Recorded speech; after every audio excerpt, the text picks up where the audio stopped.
Thank you all for coming this morning and reviewing my diversity plan.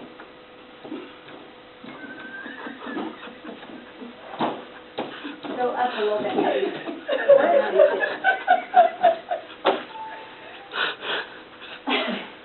All right.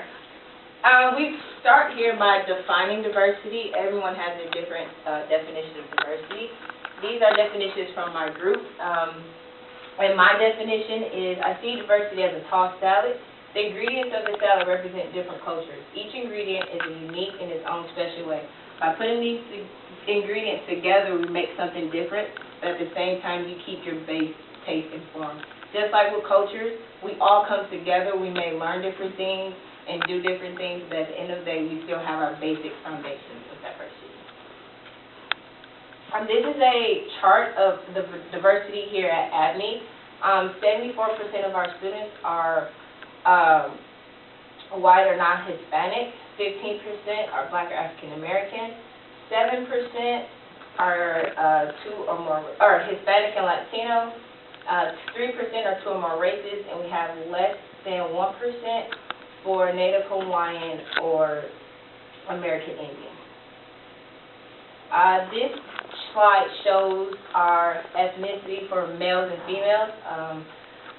Here, as you can see, our white non-Caucasian, there are 387 for male and 379 for females. We do have more females in our schools than males.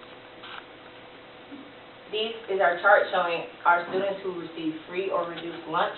72% of our students pay for lunch, 24% get free, and 4% are reduced lunch. This is a graph showing our 4th grade math milestones of the last 3 years.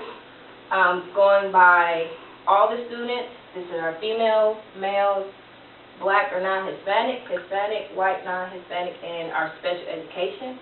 As you can see, our white non-Hispanic students seem to excel very more than other races. Also, our special education levels are very, very low compared to the rest of the schools. And this here shows the same data, but for our 5th grade students and Georgia milestones in math for the last 3 years. As you can see again, our white non-Hispanic students excel more than our Black and African American, our Hispanic, and as our special education program, we have very, very low scores. These are all showing for students who scored at least a 3 or 4 on the Georgia milestone. These are just data for the school. Over the past 3 years, the student population has grown by 25%. 75.2% of the elementary schools in Georgia we score better than, and 34% of our students are economically disadvantaged or they live at the poverty level. And these are our target groups for our diversity plan, our special needs and students that live in poverty.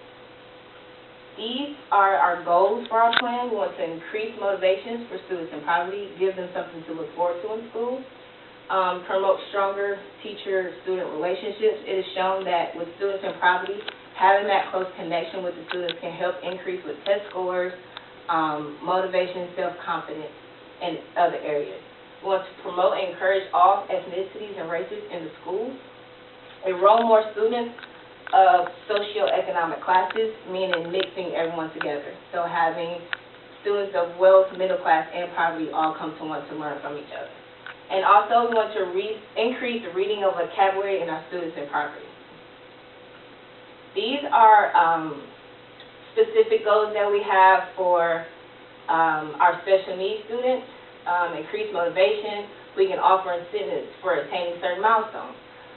We can offer incentives for achieving these goals. Just small steps to get these students motivated and wanting to learn more.